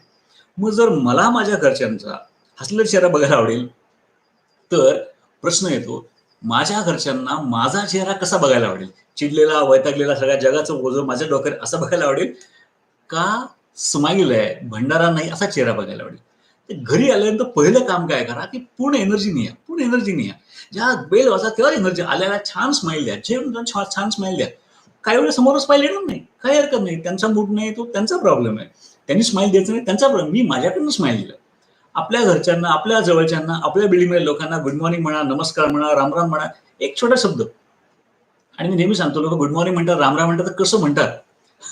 फार मजेदार म्हणतात. मला सांगा, गुड मॉर्निंगचा अर्थ काय? गुड मॉर्निंग म्हणजे काय? ती समोरची मॉर्निंग गुड जावी, चांगलीच जावी. पण खरंच मला विचार करून सांगा, तुम्ही तुमच्या बिल्डिंगमध्ये, लोकांना, ऑफिसमध्ये, अजून कुठे एकमेकाला भेटता, गुड मॉर्निंग म्हणता. तर गुड मॉर्निंगचा अर्थ काय होतं? समोरच्याची मॉर्निंग चांगली जावी, सुप्रभात म्हणजे त्याची प्रभात चांगली जावी. पण खरंच सांगा, आपण गुड मॉर्निंग म्हणतो, तेव्हा आतमध्ये असतं का की त्याची मॉर्निंग गुड जावी? कुठलं आले? Morning, good morning. Morning is all mechanical. Morning, morning. अरे मेकॅनिकल. काय काय व्हायला पाहिजे, की जेव्हा तुम्ही गुड मॉर्निंग म्हणता, तेव्हा आतमध्ये हा भाव पाहिजे, की तुमची मॉर्निंग चांगली जावी. खरं तुमची मॉर्निंग चांगली जावी. तुम्ही गावी जाल, तर गावी एकमेकाला भेटल्यावर काय म्हणतात लोकं? राम-राम म्हणतात. आता राम-राम का म्हणतात? तर राम-रामचा अर्थ असा आहे, की जो समोरच्याच्या आत जो राम आहे, जो ईश्वर आहे, जे चैतन्य आहे, तुम्ही काही नाव द्या. ती एनर्जी आहे, देव काही नाव द्या. त्या देवाला, त्या एनर्जीला, त्या शक्तीला स्मरून केलेली संभाषण सुरुवात. म्हणजे मला प्रत्येकात राम दिसावा, प्रत्येकात ईश्वर दिसावा, प्रत्येकात चैतन्य दिसावं, हा त्याचा मुख्य अर्थ आहे. पण लोकं राम-राम कसं म्हणतात? एकदम भेटले की राम-राम कसं म्हणतात? राम-राम म्हणजे काय? राम-राम असं म्हणले का रावण-रावण म्हणले? राम-राम अशी म्हणली की बघतो तुला. काय व्हायला पाहिजे? तुम्ही राम-राम म्हणाल, गुड मॉर्निंग म्हणाल, कुठले जय श्रीकृष्ण म्हणाल, काय जे म्हणाल ते, त्यावेळेला तुमच्या आतमध्ये हाच भाव पाहिजे. खरंच मी जे शब्द उच्चारतो, तोच माझ्यामध्ये भाव आहे. तोच अर्थ माझ्या शब्दातून निघतोय. आणि असं झालं तर तुमच्या समोरच्या माणसाच्या चेहऱ्यावर स्माईल येतच, येतच. आणि 1-2% लगेच सोडून टाका. अशी लोकं भेटणार, की तुम्ही कितीही गुड मॉर्निंग म्हणा, काही म्हणा, त्यांच्या चेहऱ्यावर कायम 12 वाजलेले, त्यांना सोडून द्या. पण 90% 95% लोक अशी लोकं असतात, की तुमच्या स्माईलला रिस्पॉन्स करतात. काही लगेच करतील, काही 2 दिवसांनी, काही 3 दिवसांनी, काही 4 दिवसांनी करतील. नंतर असं होईल, की सगळ्या तुम्हालाच बघून त्यावेळी स्माईल करतील. कारण तुम्ही त्यांना ती सवय लावली. मग दुसरा प्रश्न येतो, जे मुख्य येतो, की माझ्या घरच्यांकडे मला हा रिस्पॉन्स मिळत नाही. ती त्यांच्या उद्योगात असतात. कायम ज्येष्ठ नागरिक सांगतात, की त्यांच्या उद्योगात असतात, ते त्यांचंच जग असतं, माझ्याकडे बघतच नाहीत, असंच होत नाही. तर मी एक साधा प्रश्न विचारतो. प्रश्न असा आहे, की मी खास करून पेरेंटिंगचे प्रोग्राम्स घेतो, पालकांचे प्रोग्राम घेतो, पालकांना हमखास प्रश्न विचारतो. प्रश्न थोडा नाजूक आहे. ते बसल्या सगळ्यांना हा प्रश्न आहे. जवळपास माझ्या मते आता जवळ 439-440 लोकं ऐकतात. त्या सगळ्यांना प्रश्न आहे. प्रश्न असा आहे, की तुम्ही जेव्हा yes, smile can be powerful. Good morning WhatsAppने भरून जाते. WhatsAppवर गुड मॉर्निंग म्हणू नका. म्हणा, पण जास्त करून समोर म्हणा. डन. मुख्य असा आहे की प्रश्न हा पालकांना किंवा सगळ्यांना प्रश्न आहे. प्रश्न असा आहे, थोडा नाजूक प्रश्न आहे. प्रश्न असा आहे की तुमचं प्रेम, बघा माझा प्रश्न फार महत्वाचा आहे. तुमचं प्रेम किंवा तुमचं जास्त प्रेम कुणावर आहे? तुमचं जास्त प्रेम कुणावर आहे? स्वतःवर आहे ठीक आहे. माझा प्रश्न वेगळा आहे. तुम्ही स्वतः सोडून तुमचं सगळं येस कोणी म्हणतं राधे राधे म्हणतं. येस डन हरकत नाही. तुमचं जास्त प्रेम कोणावर आहे? माझा प्रश्न स्पेसिफिक आहे. तुमचं जास्त प्रेम तुमच्या स्वतःच्या आई-वडिलांवर आहे. समजा आता आई-वडील आहेत असं अझ्युम करू. तुमचं स्वतःचं प्रेम तुमच्या स्वतःच्या आई-वडिलांवर आहे का तुमच्या मुलांवर तुमचं प्रेम जास्त आहे? समजा एका बाजूला आई-वडील उभे केले, एका साइडला मुलं उभी केली.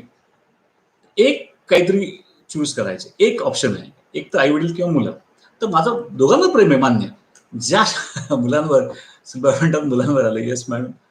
बाकीच्यांना काय वाटतं, की तुमचं जास्त प्रेम कोणावर आहे? एका बाजूला आई-वडील उभे केले, एका तुमची मुलं उभी केली. जास्त प्रेम कोणावर आहे? साहजिकच एका प्रोग्राममध्ये मी हा प्रश्न विचारला, तर एक बाई चिडल्या. "असं कसं? आमचं दोघांवर प्रेम नाही का? सारखं प्रेम." एवढ्या चिडल्या होत्या. उभा राहिल्या त्या. म्हटलं, "दोघांवर सारखं प्रेम आहे." म्हणलं, "हरकत नाही मॅडम." मॅडम म्हणतात, "तुमचं लग्न, तुमची मुलं वगैरे?" "नाही, लग्न झालंय." "लग्न झालं, मुलं नाही अजून." म्हणलं, "मुलं नाही ना, मग बरोबर आहे." ज्यांना मुलं झाली त्यांना प्रश्न विचारा. ते म्हणतील, "आमचं मुलांवरच जास्त प्रेम आहे." हां, आई-बाबांविषयी, आई-वडिलांविषयी नक्की प्रेम आहे, कर्तव्य आहे. पण जास्त प्रेम येस मुलगा-मुलगी दोन्ही मुलीवर मान्य आहे. हे सहज आहे. कारण पाणी नेहमी वरून खाली जातं, उताराकडे येतं हे मान्य आहे. कायम असं होतं की 2च ऑप्शन आहेत का? या क्षणी 2च ऑप्शन आहेत. तुम्ही कुठलं ऑप्शन घ्या, एका बाजूला मुलं घ्या, एका बाजूला बाकी सगळं कुटुंब घ्या. कदाचित हसबंड वाईफ हा विषय मी आज घेतला नाहीये.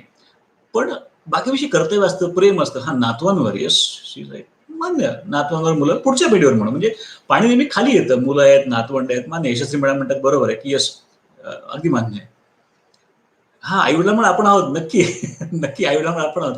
पण माझा प्रश्न स्पेसिफिक आहे, की प्रेम आणि आई-वडिलांशी कर्तव्य आम्ही सगळं करतो, पण जास्त आतून हा जीव आपला जीव लावण्यावर आहे. तिथे मॅडम म्हणतात जीव लावण्यावर आहे. पण एक विषय येतो, की तेव्हा नातवावर, मुलावर प्रेम जास्त जायला लागतं. 99% 95% हे घडतं. एखादं घर असं असतं की जिथे आपण म्हणतो की नाही, माझ्या मुलांपेक्षा आईवडिलांवर प्रेम आहे, असं एखादं कोणते भेटतं. 99% म्हणतात नाही, मुलांवर प्रेम आहे. माझा प्रश्न वेगळा आहे. माझा प्रश्न असा आहे की आज माझ्या मुलांवर माझं प्रेम जास्त आहे, माझ्या नातवावर माझं प्रेम जास्त आहे, मान्य आहे. उद्या माझी मुलं मोठी होतील, त्यांची लग्न होतील, त्यांना मुलं होतील, मला नातवंड होतील, तेव्हा माझ्या पुढच्या पिढीचं प्रेम, जास्त प्रेम कुणावर असेल? त्यांचं आमच्यावर जास्त प्रेम असेल का त्यांचं त्यांच्या पुढच्या पिढीवर जास्त प्रेम असेल, त्यांच्या मुलावर जास्त प्रेम असेल? नाही, नाही. त्यांचं त्यांच्या पिढीवर की त्यांच्या मुलावर जास्त प्रेम असेल. याचा अर्थ काय, की आज मला हे स्वीकारलं पाहिजे, की माझी पुढची पिढी ही त्याच्या पुढच्या पिढीवर प्रेम करणार आहे. माझ्याकडे प्रेम म्हणजे कर्तव्य आहे, सपोर्ट आहे.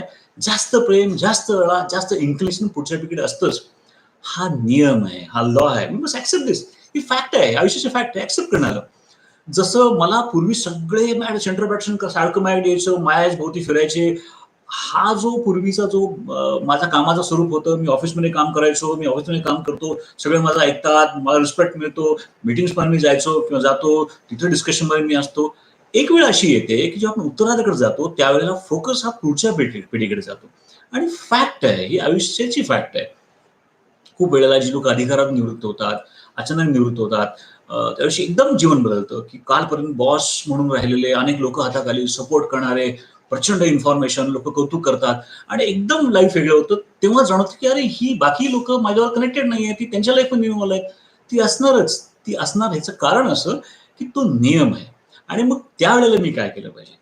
मग प्रश्न येतो की अशा वेळेला ही जो सेकंड मी ॲक्शन प्लॅन दिला की घडणार आहे, त्यावेळेला हे अंडरस्टँड होणं आवश्यक आहे. ॲक्शन प्लॅन हा की आपण हे मान्य करतो की माझी पुढची पिढी त्यांच्या पुढची पिढी जास्त प्रेम करणार आहे. आणि असंच होतं. मग इथे तो मुद्दा येतो की त्यावेळेला तुमच्या आयुष्यात तुम्हाला असा एक छंद पाहिजे की जो तुम्हाला जगायला शिकवेल.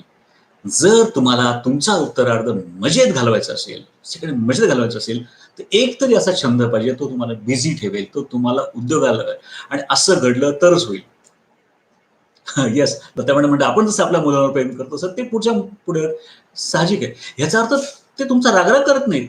पण त्यांना माहिती हे केपेबल आहेत, ते डेव्हलप्ड आहेत, यांच्याकडे क्षमता आहे, कॅपॅसिटी आहे. माझ्या मुलांकडे क्षमता नाहीये. मला संगोपन करायचंय, त्यांना मोठं करायचंय, मी त्यांच्यासाठी कमवतोय. कुठल्याही पालकांना प्रश्न विचारा, की तुम्ही कोणासाठी कमवता? ते म्हणतील मुलाबाळांसाठी किंवा आई-वडिलांच्या दवाखान्यासाठी किंवा त्यांच्या आयुष्यासाठी. पण मुलाबाळांचं करिअर घडावं, त्यांचं आयुष्य घडावं हा त्याच्यामागचा उद्देश असतो. नॅचरल आहे. मग अशा वेळेला काय व्हायला पाहिजे? तर तो तिसरा ॲक्शन प्लॅन आहे, की माझ्याकडे एक छंद पाहिजे. एक पुस्तक जे आपण प्रकाशित केलं, त्या पुस्तकाचं नाव आहे इकिगाई. हा एक तुम्हाला छान कन्सेप्ट सांगतो मी. फॅक्ट्स एक्सेप्ट केलं तर जगणं सोपं होतं. येस, सुधीरजी म्हणतात, येस, ही फॅक्ट आहे. तुम्ही फॅक्ट एक्सेप्ट करणं आवश्यक आहे. फॅक्ट आहे. पण एक्सेप्ट करून थांबायचं नाही. एक्सेप्ट करून पुढे जायचं. पुढचं काय? की मला त्यासाठी काय केलं पाहिजे? तर मला माझ्या जीवनात एक छंद जोपासायचा आहे. इकिगाई शब्द काय सांगतो? किंवा जसं पुलंचं वाक्य मी सांगितलं, की एक हॉबी, एक छंद, की जो तुम्हाला बिझी करतो. 2 प्रकारचे लोक असतात. काही लोकांना सकाळी उठलं की असं वाटतं हे करू का ते करू? कधी कामाला सुरुवात करू असं होतं. काही लोक म्हणतात आता काय करू? पहिला प्रश्न स्वतःला विचारा, की मला उठल्यानंतर फिलिंग काय येते? मला वाटणारा भाव काय तयार होतात? की आजचा दिवस मस्त जाणार आहे, मजेत जाणार, हे करू, ते करू, असे 50 कामं समोर दिसतात. का असं वाटतं नको, आज हे जरा होऊ देत, त्यांचं आवरून होऊ देत, त्यांचं होऊ देत, मग मी जातो. जपानमध्ये निवृत्ती नावाचा शब्द नाहीये. ज्या पुस्तकाशी बोलतोय मी, इकिगाई. हां, हे इकिगाई 2 प्रकार पुस्तक आहे. मी हे नक्की सांगेन, नक्की वाचा. प्रत्येकाने वाचलंच पाहिजे असं पुस्तक आहे. हे पुस्तक काय सांगतं, की या पुस्तकाचा इकिगाई शब्दाचा अर्थ आहे, की तुमच्या जीवनाचा, तुमच्या जगण्याचा, तुमच्या जीवनाचा उद्देश, पर्पज ऑफ लाईफ, उद्देश. त्यातला एक छोटासा भाग पण मी आज सांगणार आहे. पण सगळ्यात महत्त्वाचं काय, की मला उठल्यानंतर काय वाटतं? 2, 4, 10, 20 गोष्टी समोर दिसतात, का अरे मी काय करू कळत नाही. जर मला काय करू कळत नसेल, ह्याचा अर्थ असा, की माझ्याकडे असं काहीतरी टूल नाहीये, जे मला बिझी करेल, जे मला एन्जॉय करायला लावेल, जी मदत करायला लावेल. एक उदाहरण सांगतो त्या इथे पुस्तकातलं आहे. तिथे एक खूप मोठे आर्टिस्ट ज्यांनी अनेक फिल्म बनवल्या. त्या पुस्तकाला उदाहरण आहे. इकिगाई पुस्तकाला उदाहरण आहे. एक्सलेंट. तर त्याचं नाव मियाझाकी. मियाझाकी हे खूप मोठे फिल्म प्रोड्युसर. त्यांचे अनेक सुपरहिट फिल्म्स आहेत. वर्ल्ड फेमस फिल्म्स आहेत. ते सुद्धा चित्र काढायचे आणि अॅनिमेशन करताना हाताने अॅनिमेशन करायचे. तर ते त्यातले एक्सपर्ट होते. आणि त्यावेळेला एक वेळ अशी आली, की त्यांनी अनाउन्स केलं, की आता मी उद्यापासून काम करणार नाही. खरं तर जपानमध्ये निवृत्त हा शब्दच नाहीये. म्हणजे त्यांच्या डिक्शनरीमध्ये रिटायरमेंट नावाचा शब्दच नाहीये. कारण जपानी माणूस कधीच रिटायर होत नाही. मग प्रश्न येतो की ते काय करतात 55-58 वर्षी, काहीतरी लिमिट असेल ना जॉबचं, कामाचं, की तुम्ही बंद करायचं काम. ठीक आहे, तर त्यांनी अनाऊन्स केलं की आता मी रिटायर होत आहे, असं अनाऊन्स केलं. मग त्यांचे सगळे ऑफिसचे लोक आले, सगळे सहकारी सगळे लोक आले, त्यांनी त्यांचा कार्यक्रम ठेवला, मोठा सत्कार समारंभ झाला. एक मला कायम नेहमी हे कळत नाही की जेव्हा म्हणत रिटायर होतो त्या दिवशी लोक इतकं गोड बोलतात की तो म्हणतो हे मला 10-20 वर्षापूर्वी का नाही सांगितलं. कायम एखादी 75 असते, मी अनेक 75ला गेलोय, माझ्या मामांच्या, माझ्या काकांच्या अनेक 75 अटेंड केल्या, तेव्हा सगळे एकदम छान बोलतात त्यांच्याविषयी. मी म्हणतो अरे तुम्ही आज छान बोला. म्हणजे जनरली स्पेसिफिक नाही, सगळ्यांसाठीच आहे की आपण तेव्हा छान बोलतो, पण हे जे छान बोलतोय जेव्हा 30-40-50-60 वर्षाचे होते त्यावेळेस जर बोललं असतं त्यांचं जीवन अजून चांगलं झालं नसतं का? नक्की चांगलं झालं असतं. मग हा ऍक्शन प्लॅन आहे की निवृत्त होताना जो आपण समारोप करतो, जो हार तुरे देतो, तो दरवर्षी त्यांच्या वाढदिवसाला अजून कुठं होऊ शकणार नाही का? आणि यस, असं केलं तर खऱ्या अर्थी त्याला वाटेल की येस मी कॉन्ट्रीब्युट केलं आजपर्यंत, ते वर्थ आहे, ते वर्थ आहे. एक एक्झाम्पल मी ग्लासबेंचच्या लेक्चर कायम सांगतो. सगळी फॅमिली जमली, सगळी फॅमिली जमली होती आणि ते घरात एक वयस्कर एल्डरली ग्रस्त होते, ज्येष्ठ ज्येष्ठ होते. तर त्या दिवशी काहीतरी असा विषय निघाला आणि एकाने सांगितलं की तुम्ही आमच्याकडे खूप चांगलं केलं. मग त्याने सगळं सांगितलं, तुम्ही आमच्याकडे असं केलं, तसं केलं. 4 गोष्टी सांगितल्या की तुम्ही हेल्प केली, मला पैसे दिले, माझा व्यवसाय सेट करून दिला. त्यांचं बघून अनुभवनी सांगितलं आणि एक अर्धा तास सगळ्यांनी सांगायला सुरुवात केली की तुम्ही छान केलं, तुम्ही हे सपोर्ट केला, हा सपोर्ट केला, हा सपोर्ट केला. आणि ज्यांचं कौतुक चाललं त्यांचं वय साधारणपणे 65-70 वय असेल. एवढ्यात पाणी याला रडायला लागले ते. कळलं ना, तुम्ही रडताय का, मी कौतुक करतोय. थांबले, ते म्हणले मला हेच ऐकायचं होतं. म्हणून मी इतक्या वर्ष काम करत आलो, मी भावासाठी, बहिणीसाठी, मुलांसाठी, नातवांसाठी, मित्र सगळ्यांसाठी केलं. पण मला हेच ऐकायचं होतं की लोकांनी मला म्हणावं की तुम्ही हे छान केलं, तुम्ही हे छान केलं. हे शब्द मला ऐकायचे होते. सगळ्यांना आश्चर्य वाटलं की आम्हाला, ते म्हणले आम्हाला वाटतं अरे तुम्हाला सांगायची गरज नाही, तुम्ही सगळं एवढं करता, एवढ्या जबाबदाऱ्या घेतल्या. असं नाही आहे. प्रत्येकाला ऐकावंसं वाटतं. प्रत्येकाला ऐकावंसं वाटतं की तुम्ही आमच्यासाठी छान केलं, तर आम्हाला सपोर्ट करता, तुम्ही आमची मुलं सांभाळली, तुम्ही आम्हाला मोठं केलं, आमच्यावर चांगले संस्कार केले. केव्हा तरी शब्द देणं आवश्यक असतं. तुम्हाला, आम्हाला, प्रत्येकाला मेसेज आहे की जेव्हा तुम्हाला कोणी समोर चांगलं असेल, चांगल्या शब्दात सांगा, ते लक्षात राहतं. तर त्या मियाजाकीचा रिटायरमेंट समारंभ होता. सगळ्यांना सांगितलं तुम्ही छान केलं, सगळं सांगितलं त्यांना, तुमचं मोठं कौतुक केलं, हार पुरे, सगळं त्याच्यावर फिल्म बनवली, डॉक्युमेंटरी बनवली, ती फिल्म सगळ्यांसमोर लावली, टाळ्या वाजवल्या, सगळं झालं. सगळे घरी गेले. सेकंड सगळे स्टाफ सगळा कामावर आला. बघतेत तर काय, हे मियाजाकी परत आले कामाला. अरे रिटायर झाले, आज कसे काय आले? म्हणून त्याच्या कोपऱ्यात जाऊन बसले, चित्र काढायला लागले. सगळे तुम्ही कसे आले? ते म्हणले मी रिटायर झालोय म्हणजे तुमचं काम करणार नाहीये. माझं काम जे पेंटिंग, चित्र काढणं मी करणारच. मी रिटायर होऊच शकत नाही. आणि त्यांनी त्यांचं पेंटिंग सुरू केलं. शेवटच्या क्षणापर्यंत ते चित्र काढतच होते. कारण ते म्हणजे हा माझा इकिगाई आहे, हा माझा जीवनाचा भाग आहे, हा माझा जीवनाचा उद्देश आहे. हाच माझा जीवनाचा उद्देश आहे. आणि हे करताना हे करताना हे करताना ते म्हणजे मी एन्जॉय करतो, मी आनंद करतो. जी गोष्ट मला आनंद देते, एन्जॉय देते, मी करणारच. आणि ज्यांच्याकडे, जर तुमच्याकडे एखादी अशी गोष्ट असेल ज्या तुम्ही झोकून देता, तुम्हाला तासनतास दिवस जातात कळत नाही, तर तुम्ही कधी निवृत्त होत नाही. आणि हाच ऍक्शन प्लॅन आहे. मग लोक म्हणतात की निवृत्तीनं त्यांच्याकडे चित्रकला होती, त्यांनी चित्रकला केली, मी कसं करू? तर असं नाहीये. असे अनेक जण आहेत की ज्यांनी आपल्या हॉबीज डेव्हलप केल्या. परवा मी एका ठिकाणी गेलो होतो. मी पिंपरीला माझ्या बहिणीकडे गेलो होतो. तर त्यांच्या घराला लागून एक घर आहे त्यांचं. ते मला माहित नाही आज ऐकतात का नाही. तेव्हा सगळे सानेताई, साने काकू म्हणतात. मी त्यांच्याकडे गेलो. त्यांनी त्या माझ्या बहिणीला टेरेसवर घेऊन गेल्या, गच्चीवर घेऊन गेल्या. तर त्यांनी काय केलं होतं, त्यांच्या आता त्या साने काकूंचं वय माहित नाही, पण त्यांना 15-16 वर्षाचा नातू आहे आणि चांगलं घर आहे, सगळं व्यवस्थित आहे, छान आहे, त्यांचा मुलगा छान अर्न करतो, सगळं व्यवस्थित आहे. तर त्यांनी काय केलं, त्यांच्या टेरेसवर, त्यांच्या गच्चीवर त्यांनी पूर्ण बगीचा फुलवला होता. आता बगीचा कसा फुलवला की त्यांनी काही जाऊन ट्रेनिंग घेतलं, कुठे झाडांचं ट्रेनिंग घेतलं, बागेचं ट्रेनिंग घेतलं आणि इतकं अप्रतिम झाडं फुलवली होती. तिथं जवळजवळ मी अर्धा पाऊण तास होतो आणि एक एक झाड बघत होतो. त्यांनी त्याला काय खत टाकलं होतं, त्याची मशागत केली होती, त्याची छान रोपं तयार केली होती. ती रोपं बाजूला वाढतायत. आता काय झालं, मला माझी बहीण सांगत होती की साने काकू सकाळी उठतात, आवरतात आणि 7:30, 8-8:30ला गच्चीवर येतात. 4 तास, 5 तास बागेत काम करतात. त्यांचा वेळ कसा होतो कळत नाही. परत जेवायला खाली तर जेवतात, परत वर जातात, संध्याकाळी तिथे असतात. छान ग्रीन नेट शेड केली. सुरुवातीला छोटं केलं होतं, मग वाढत गेलं आणि ते मोठं झालं. आता काय झालं, मला सांगा की त्यांच्याकडे नातवंड आहे, त्यांच्याकडे बाकी गोष्टी असतील, स्वयंपाक बाकी गोष्टी असतील. त्या काय म्हणत असतील, तुम्ही तुमचं बघा. जेवण, नाश्ता तुम्ही तुमचं बघा, मी चाललंय माझ्या कामाला. आता काय झालं, ज्या वेळेला ऑफकोर्स ते घरची बाकी जबाबदाऱ्या पण ते घेत असतील, बाकी सामाजिक काम बरंच करतात. पण मुख्य मुद्दा काय, त्यांच्याकडे जीवन जगण्याचा उद्देश आहे. सकाळी उठल्यानंतर मी काय करायचं क्लिअर आहे. त्यांना असं होतं की कधी मी जाऊ आणि कामाला सुरुवात करू. हे लक्षण आहे की तुम्हाला तुमच्या जीवनाचा उद्देश कळाला आहे. हे लक्षण आहे की तुम्हाला तुमच्या जीवनाचं लक्ष मिळालंय. सकाळी उठलं की वाटलं पाहिजे की मी कधी कधी ऑफिसला जाऊ, कधी कामाला जाऊ, की मी माझा कधी छंद जोपासू. आणि हीच फॅक्ट आहे. जर तुम्ही हे शोधलत आणि याचा अर्थ काय तुम्ही बागकाम केलं पाहिजे का? असं काही नाही. काही करू शकता. त्यांना तिथं गेल्यानंतर अख्खा दिवस कसा होतो कळत नाही. ह्याचा अर्थ त्यांना लक्षात आलंय की हाच माझ्या जीवनाचा उद्देश आहे. आणि हा जो छंद, हा जो उद्देश किंवा ही जर तुमच्याकडे लाईफस्टाईल असेल, तर तुम्ही कधी निवृत्त होणार नाही, कधी रिटायर होणार नाही. आणि त्यामुळे काय होतं, शरीर ऍक्टिव्ह आहे, मन उल्हासित आहे, मन प्रसन्न आहे, कारण तुम्ही झाडांच्या मध्ये आहेत. तुमचं जे कुठलं आवडीचं काम आहे. माझे एक मामा आहेत, ते PSI होते, वसंत दिवाकरांचं नाव. तर ते PSI होते, रिटायर झाले. रिटायर झाल्यानंतर ते शहरातून काय करणार, अनेकांना प्रश्न असतो की मी अनेक अशा ऑर्गनायझेशन बघितल्यात की ते ठरवतात तिथले, आता जर 2 वर्ष रिटायर झालो की मी हे करणार, मी ते करणार, मी ते करणार, ते करणार. नंतर नंतर काही होत नाही. नंतर अरे काय झालं नाही, ते झालंच नाही, असं झालंच नाही.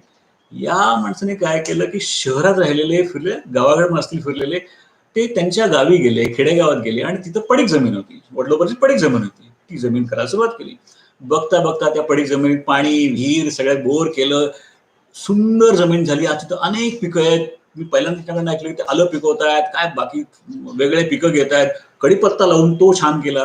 तिने तर सोलार पंपला बरंच काय केलंय. जवळजवळ गेले 25 वर्ष हे तिथं राहून एकटे, किंवा आधी त्यांचे भाऊ होते, नंतर एकटे, हे दोघं मिळून एकटे त्यांनी पूर्ण जमीन डेव्हलप केली. हा एकीक आहे, हा पर्पज आहे, हा छंद आहे. गेली 25 वर्ष मी एन्जॉय करतो. ऑफकोर्स सुरुवातीला शेती गंमत म्हणून केली, मग त्या डेव्हलपमेंट झाली, मग त्या प्रॉफिट यायला लागलं, मग ती प्रॉफिटेबल बनवली, अनेक प्रयोग केले. हा मुद्दा वेगळा की तिथं लोकांना काम मिळालं असेल किंवा अजून डेव्हलपमेंट झाली असेल, चांगलं खाद्य त्यांनी आपल्या सगळ्यांना दिलं, पण त्यापेक्षाही महत्वाचं काय, त्यांनी एन्जॉय केलं, हा त्यांना पर्पज मिळाला. आणि जर तुम्हाला असा पर्पज मिळवायचा असेल तर फक्त आजूबाजूला मी असं काय करू शकतो, मी वेगळं काय करू शकतो. आम्ही इथं राहतो ना, मी जिथं माझं ऑफिस आहे, त्या बाजूला 2 प्लॉट सोडून पलीकडे एक घुगे नावाचे गृहस्थ राहतात. त्यांची माझी नुकतीच ओळख झाली. पण त्यांना फार आधीपासून ओळखायचो. त्यांचं वय मला 80 वर वय असेल. ऐकणारी गंमत आहे. तर इथून निलयम चौकात आपण गेलो, पुण्यामध्ये निलयम चौक आहे. त्याच्या पुढे सिग्नल आहे. त्या ट्रॅफिक सिग्नलला एक आजोबा कायम उभे असायचे. ते हे आजोबा. रिटायरमेंट नंतर ते काय करायचे, या कोविडच्या काळाच्या सोडलं त्याच्या अगोदर, म्हणजे जवळजवळ त्याच्या अगोदरपासून तिथं उभे असायचे आणि कायम ट्रॅफिक कंट्रोल करायचे. आता हा त्यांना काय पगार मिळायचा का? नाही. नंतर मग त्यांना तो ड्रेस पण दिला कोणीतरी, किंवा ड्रेस घालायला सुरुवात केली. ती निळी पॅन्ट, तो पोलिसांसारखा shirt, white shirt, traffic police सारखा टोपी वगैरे घालून. पण ट्रॅफिक कंट्रोल का करायला मला आवडतं. माझा हाच उद्देश आहे की सगळ्यांना किती दिवस पोलीस उपयोगी पडणार, मी सपोर्ट व्हॉलंटरी म्हणून जायचे. हा त्यांचा उद्देश आहे. आता ते इतकी बिझी असायचे. परवाही त्यांच्यामध्ये बोलणं झालं. म्हणलं, हो आता जरा वय झालंय, पण आता झालं की परत जाईन मी. खरं तर थकलेत ते. इच्छा काय की येस मी जाऊन ट्रॅफिक कंट्रोल करेन. हा त्यांनी स्वतःला दिलेला उद्योग आहे. मला असे एक ग्रस्त माहिती आहेत की कोविडमध्ये त्यांनी काय केलं, त्यांच्याकडे त्यांनी सोपं काम स्वतःहून घेतलं की कुठं किती बेड हॉस्पिटल्स अवेलेबल आहेत, कुठं बेड उपलब्ध आहे, सगळी इन्फॉर्मेशन होती. आणि सगळ्या व्हॉट्सअपला सगळे पाठवत होते, इथं असं आहे, इथं असं आहे, इथं असं आहे, कुठे ॲम्ब्युलन्स पाहिजे, काही लागलं तर मला सांगा, म्हणजे मी सोय करतो.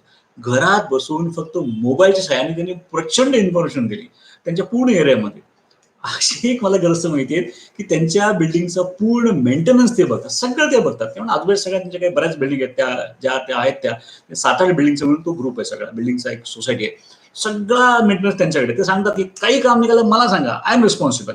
पण पेंटिंग करायचंय, लिकेज होतंय, प्लंबर पाहिजे, इलेक्ट्रिशियन पाहिजे, आणि आनंदाने करतात. म्हणून माझा दिवस कसा तो मला कळत नाही, आणि एन्जॉय करतात. एन्जॉय, आणि हे करताना कुठेही भंडारा लावत नाही. याचा अर्थ की यश. एक छान उदाहरण सांगेल ह्याच इकिगाई संदर्भात किंवा पर्पज संदर्भात. मी काल एकाशी बोललो होतो, त्यांच्याकडे मला मागापासून ते माहिती आहे. त्यांचं नाव डॉक्टर लाठी. ह्यांनी काय केलं, हे सर्जन, आणि गंमत म्हणून त्यांनी प्रश्न पडला, घरात कचरा होतो काय करायचं. तर कचरा त्यांनी टेरेसवर तो कुजवायला सुरुवात केली, त्या झाडाला सुरुवात केली, आणि तो व्यवसाय इतका वाढला की नंतर असं झालं की त्यांना कचरा कमी पडायला लागला. तर त्यांची मुलं, ती पण डॉक्टर आहेत, ते जर मंडईतनं जुना म्हणजे भाजीपाला उरलेला घेऊन यायचे, त्याचं त्यांनी ते कंपोस्ट खत किंवा पूर्णपणे ऑर्गॅनिक खत करायला सुरुवात केली. आणि पूर्ण ऑर्गॅनिक त्यांनी बाग तयार केली किंवा ते गार्डन तयार केलं. त्यात ऑर्गॅनिक कचरा विकतात किंवा खत विकतात, गणखत विकतात. एक हाऊस म्हणून, एका सर्जनी हाऊस म्हणून, छंद म्हणून सुरू केलेला व्यवसायाचं रूप आलं. मग असं कोणी करू शकतं तर मी का करू शकत नाही.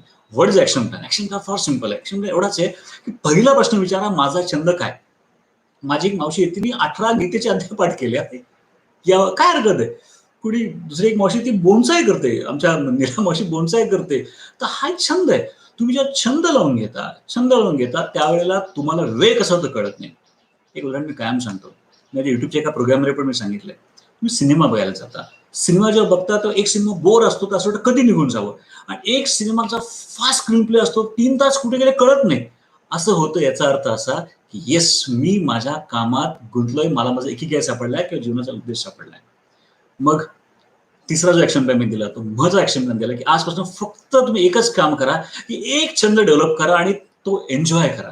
तुम्ही तो छंद एन्जॉय करायला लागलात, नक्की समजा की तुमची हेल्थ, फिजिकल, मेंटल दोन्ही छान होईल. आणि सगळ्यात महत्वाचं, तितकंच महत्वाचं काय असेल तर तुम्ही तुमचं लाईफ एन्जॉय करा. मग एक चौथा पार्ट मी घेतो आणि मग थांबतो. जाऊ 1 तास होत आलाय. आपल्याला 1 तास लिमिट होतो, पण शेवटची 5-10 मिनिटं मी घेतो. चौथी गोष्ट, आपण जेव्हा घरात काम करतो, काही वेळा मनी प्रॉब्लेम हाच फॅमिलीमध्ये मोठा होतो.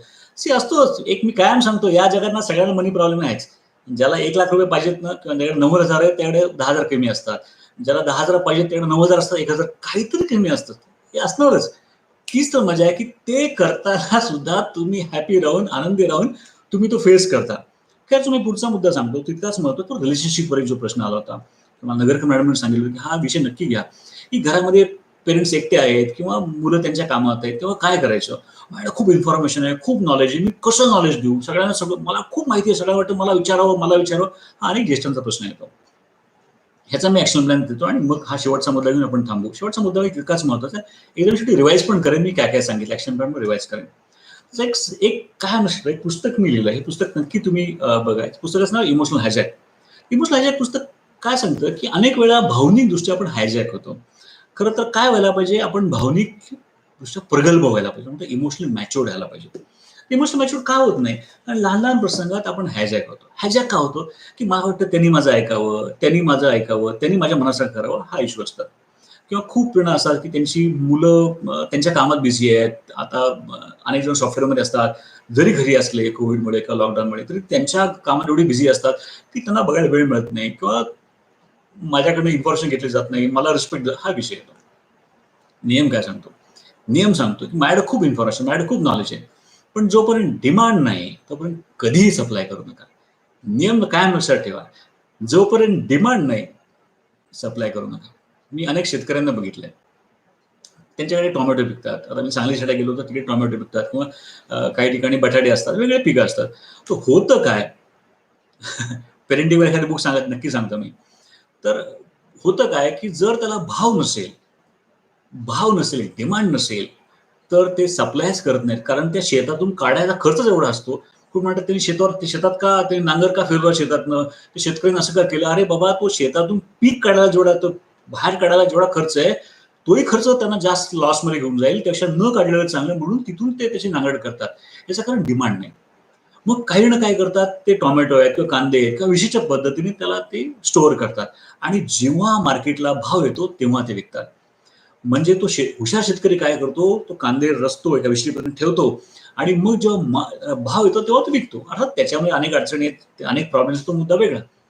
पण मुख्य मुद्दा काय, तर डिमांड नसेल तर सोन्यासारखं पीक सुद्धा त्याला भाव येत नाही. त्याला अतिशय कमीत कमी भावाने विकलं जातं.